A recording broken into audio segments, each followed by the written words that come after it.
mind? Is that the message I'm supposed to present? How many of you have experience of trying to manage your mind?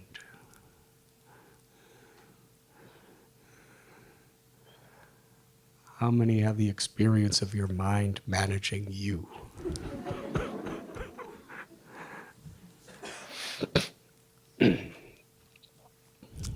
It's interesting because in Sanskrit, the ancient language of the Indian scriptures, the word for mind is man. So to manage the mind. The Bhagavad Gita tells Bandhur Atmatmanastasya that for one who learns to control the mind is one's best friend. But for one who fails to do so, the very mind becomes the worst enemy. So are we living with our best friend or our enemy? We have free will to make that choice.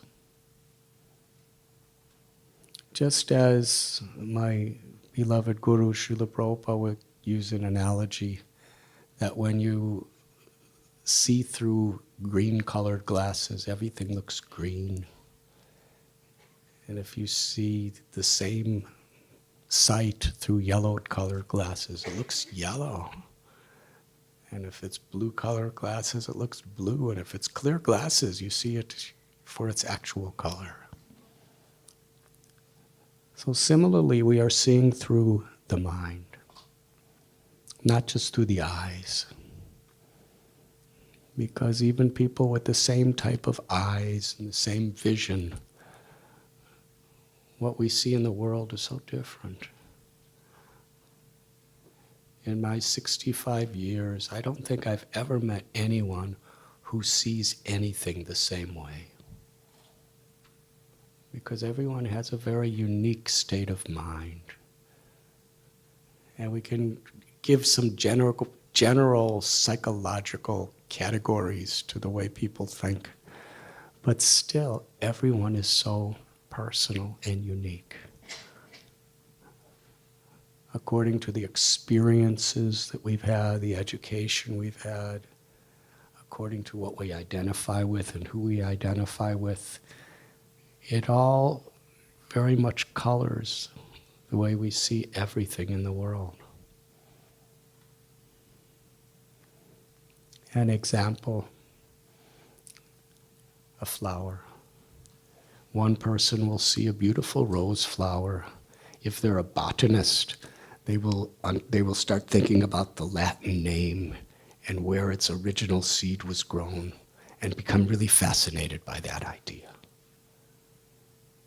If a person's in love with someone, they'll see that rose, let me get it and give it to my lover, and how beautiful she will be if it's in her hair.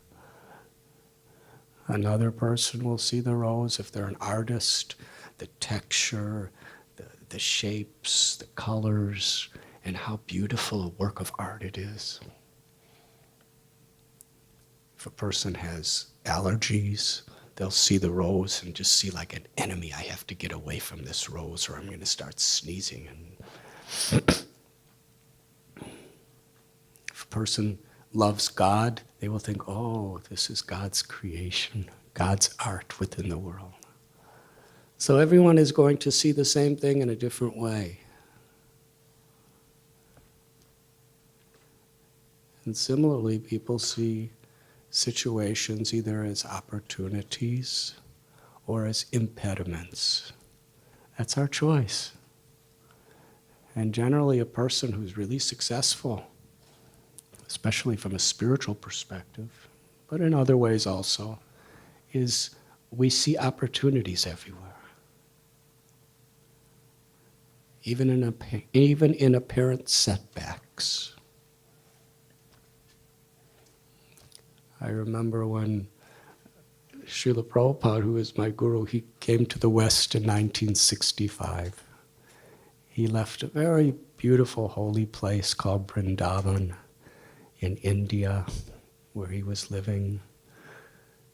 But he wanted to give this message of Dharma, of love of God in a very, very universal way.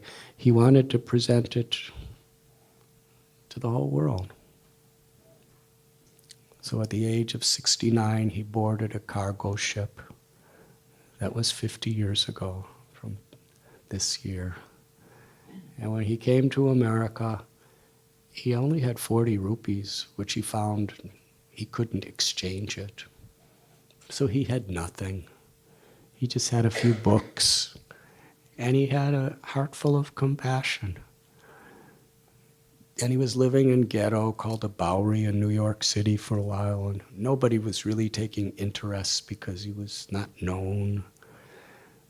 And little by little in the 1960s, a few people of the counterculture or hippies were kind of taking a little interest in what he was speaking and in the chanting.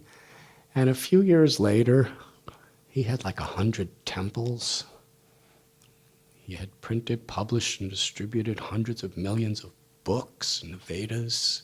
He had tens and thousands of disciples and followers. And somebody asked how he did it. And he explained an analogy of a person who doesn't have anything, but they want to start a business. So he's walking down the road, and he sees an old dried up pumpkin. Now, if we see an old dried up pumpkin, well, we usually just walk by, yes? We don't even show it any interest. But he'll pick up that dried up pumpkin. Then he'll keep walking, and he'll see just a branch of a tree laying on the side of the road. We see so many of those, he'll pick it up. He'll walk a little longer, and he'll find a wire. So he takes the branch and connects it to the pumpkin and puts the wire across it and makes a musical instrument and starts a business. Prabhupada said, that's the way I started this spiritual society. Just whatever I found, I just saw the beauty and the value of it.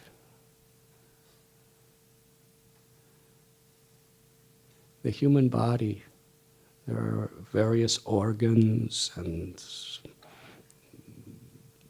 different functioning limbs within this body, the senses. We have our eyes. They see. The heart can't see. But the eyes need the heart, and the heart needs the eyes. And the kidneys need the knees, and the pancreas can't do what the lungs do. They're different shapes. They each have a very, very specific function. But all these different parts of the body, they appreciate and recognize what every other part can do. And when we learn to do that, we actually have a healthy mind. We actually can create a healthy society. When instead of being arrogant or fearful of our differences, we learn to value and appreciate our differences. That's a higher level of consciousness. That requires a state of mind. In today's world, there's so much fear. And there's so much envy. And so much hatred. And so many desires we're trying to fulfill. From a spiritual perspective, these things can create great problems when we're disconnected from who we really are. I have a friend. I think he's 96 years old now. I've known him for many years. And he's a very eloquent speaker, still to this day. And he's a spiritual leader in India. And I remember he told me a story when he was a little boy. Now, actually, he was a young man. But young man, for him, was long before any of us were born. And he was on a boat that was crossing the Arabian Sea. And while he was on that voyage, there was a massive storm. Now, this is long ago, maybe in the 1930s. So they didn't have all kinds of computer radars and all of that stuff. So the waves were gigantic, and the winds were extremely forceful. And the rains that were coming down were quite inundating. And the boat was like a little matchbox just being pushed up and gone down and going in every direction. And it appeared inevitable to everyone that the boat would sink.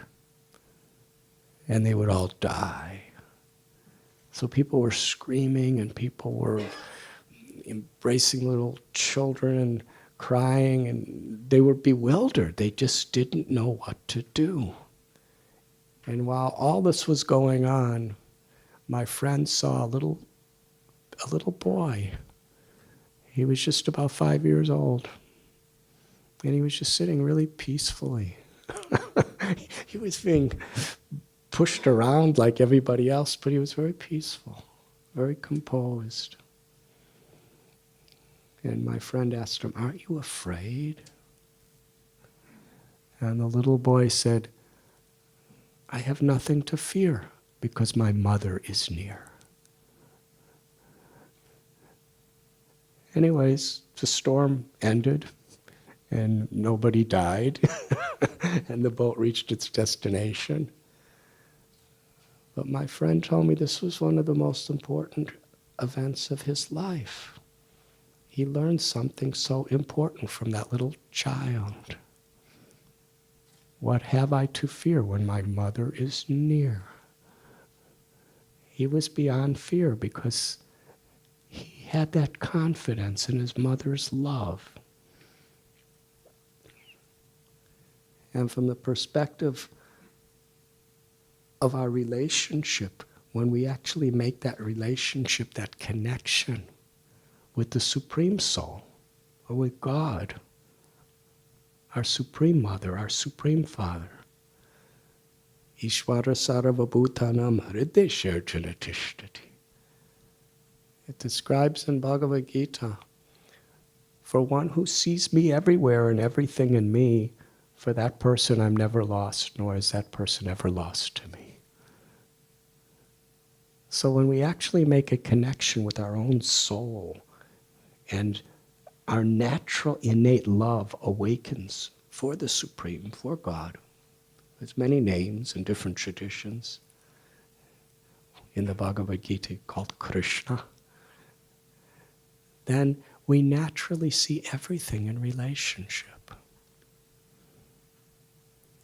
And we can feel that presence within our heart. Our mother, our father, forever. The soul is eternal. Our relationship with God is eternal. When we actually feel that presence, we actually rise above fear. And once we rise above fear, that means we rise against prejudice. We rise above the dualities of hate and selfish passions, because we're actually feeling satisfied, fulfilled. The very sad condition of what people do to each other is usually born of the same root cause of a disconnection from our own inner divine nature. And due to that disconnection, which is ananda, which is full of happiness, we're trying to find that happiness that's within ourselves through so many things of this world, through so many situations. And we have so many expectations of other people to satisfy me and mine. But from a spiritual perspective, that's all symptoms of a disease of forgetfulness of who we really are. Satchit Ananda, the Atma, the soul, this is a universal spiritual principle. It's beyond birth and beyond death. It's eternal. Its nature is love. Its nature is compassion. But when we disconnect from that, then we try to find God's love and our love. We try to find it in so many external situations. But they never really satisfy us because they're temporary. And they don't really have a connection to our souls. Everything does have a connection to our souls. But we can only appreciate that when we understand who we are. Otherwise, we're seeing through the lens of these different colored glasses. When we start thinking, I'm male, or I'm female, or I'm white, or I'm black, or I'm red, or I'm yellow, or I'm brown, or I'm Jewish, or Christian, or Muslim, or Hindu, or Jain, or Sikh, or Parsi, or agnostic, or atheist, or I'm British, or American, or Irish, or Indian, or Pakistani. We think we identify ourselves with all of these dresses, internal and external dresses we may assume. And therefore we see so many things that appear threatening to us. When we lose inner fulfillment, then it's natural. The subsequent condition is we have an obsessive need to feel ourselves superior to others.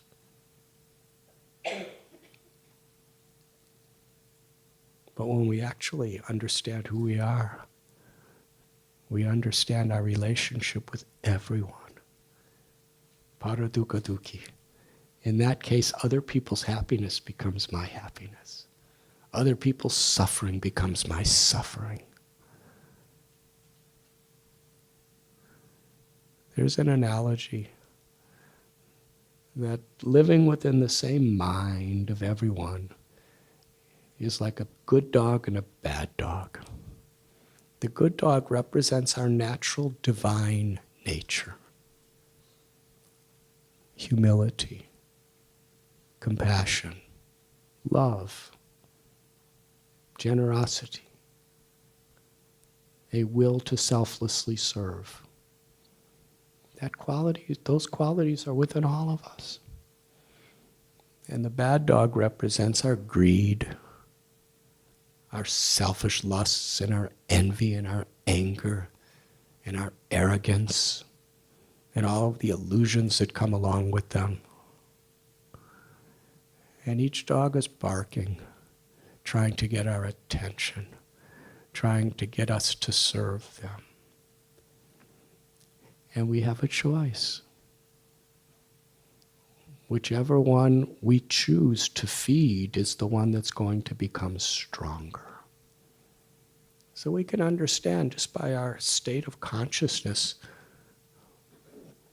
in this life, perhaps in previous lives, which of these we have been choosing to feed. if our envy or our need to feel ourselves superior to others, if our greed insatiably is just howling very loud, we can know that we've been really feeding that dog a lot by our choices moment to moment. And sometimes the good dog is just begging for attention, but we can hardly hear it in the presence of the reverberating howls of the bad dog. The other night I was telling a little story that I'd like to share with you today. It's about dogs in relationship to this good dog, bad dog analogy. Two of my friends, Sharon and David, told me this story. They're Americans, and they happen to be visiting Varanasi, which is a very holy place in India on the banks of the Ganges River. And they were walking down the street, and they saw something really pathetic. It moved their hearts, because they're actually very strong animal rights activists from their hearts. And they happened to see this small, three-legged female dog.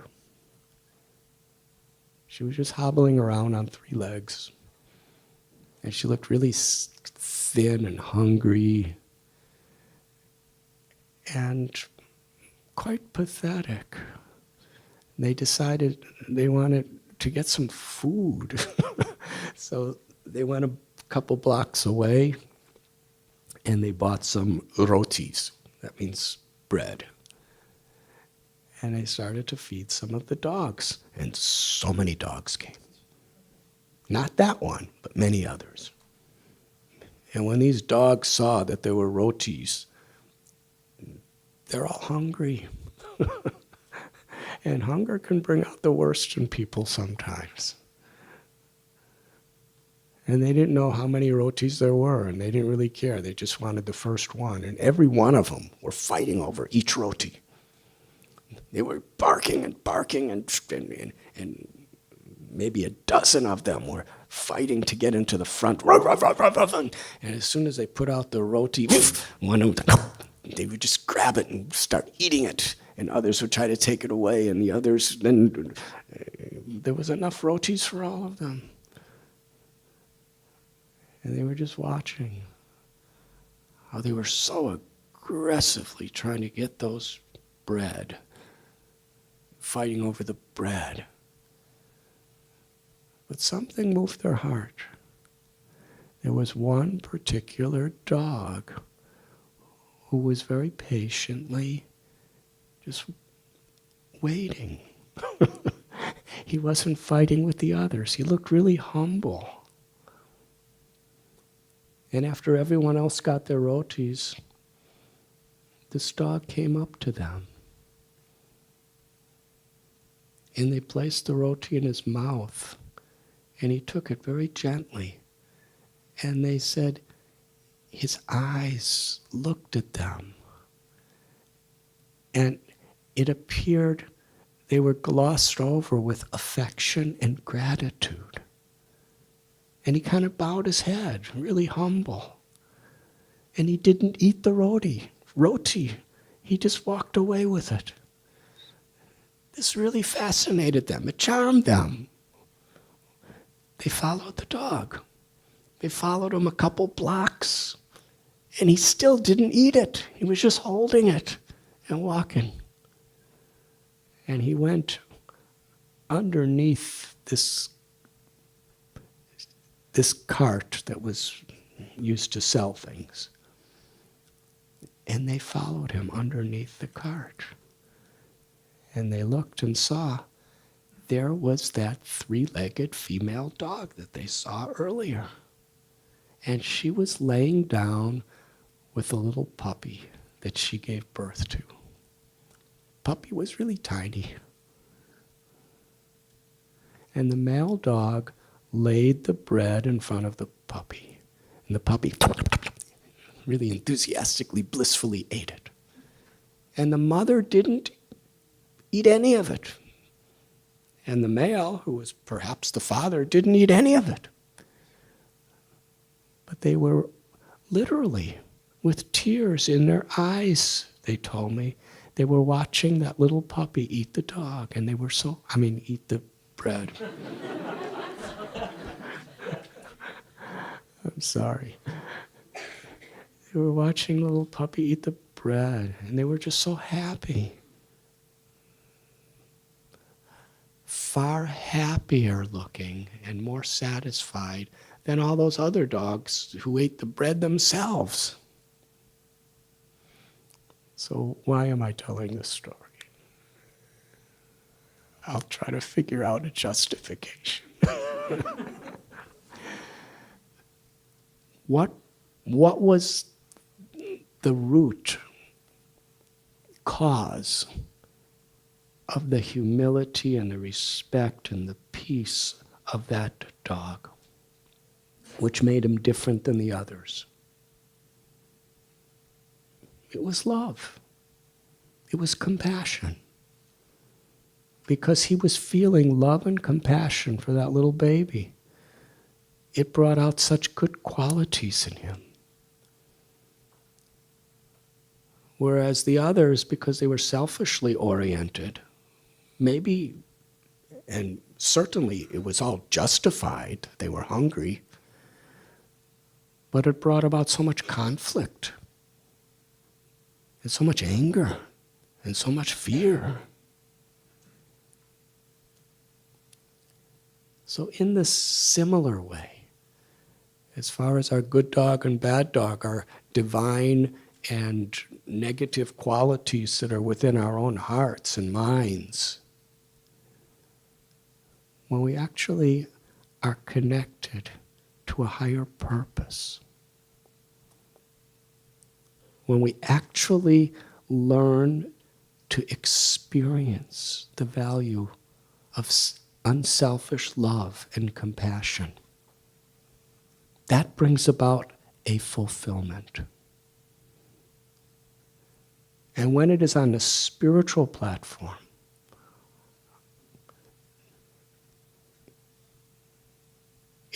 it actually brings us to a place beyond greed, selfish passions, envy, anger, and fear.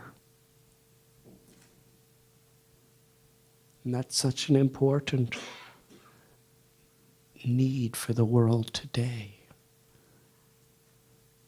Sometimes the solutions to our problems, if they are not seen in the larger perspective of who we really are, who other people really are, and what is the actual nature of the environment we're living in, and what is our relationships with each other and God, if we don't see that perspective, our solutions can easily create much bigger problems than the original problems.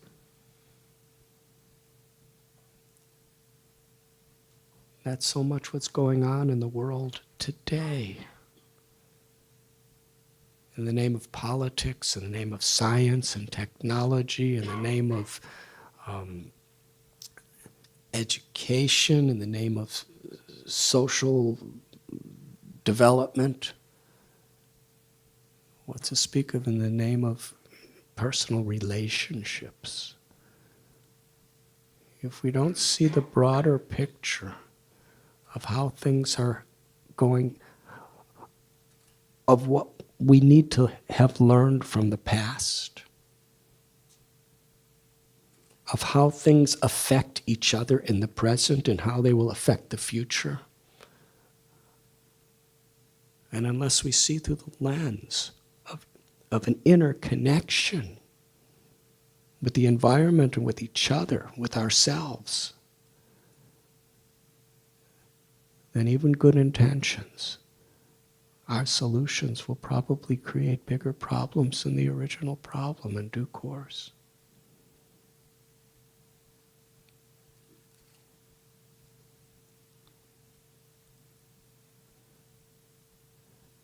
word man, mind, is the root of mantra. Mantra means a sound vibration that actually brings peace, that brings inner fulfillment to the mind, that actually connects our awareness, our consciousness to its original source. According to Bhagavad Gita, there's a beautiful verse. Yajyatvana punaramoham. It begins. It defines what is knowledge. True knowledge is to understand that everything and everyone is part of the Supreme, and are in the Supreme, and are of the Supreme. In other words, we are all truly brothers and sisters. Forever. Nothing could change that. And the problems we have in this world are so much based on forgetfulness of that. Vidyavanaya sampane brahmani kabihastini suni chaiva sopakecha pandita samadarshana. Another verse of Bhagavad Gita tells that actual enlightenment is the capacity to see every living being with equal vision.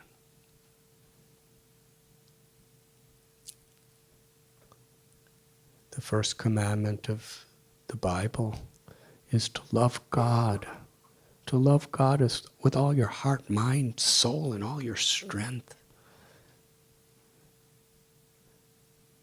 And anyone can claim to love God. Any individual or community can claim they have the monopoly of loving God. But then the next part of this commandment is actually the testimony of who loves God. To love your neighbor as yourself. If you love God, you'll see everyone as your neighbor. As this verse of the Gita tells. When we actually make that connection, we'll understand aham bija pratapita. We all have the same mother, the same father. Spiritually, we are all connected.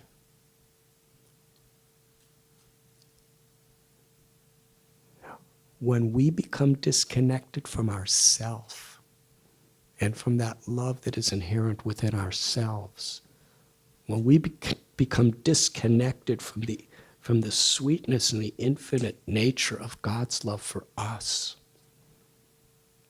and our love for God, then we can't really see who's our brothers and sisters. In India, where I live, so many brothers fight each other. It's amazing. Fathers work so hard to leave an inheritance to the children, and then they fight over it. But I guess this happens everywhere in the world. Bhoktaram jagatapasam sarvalokame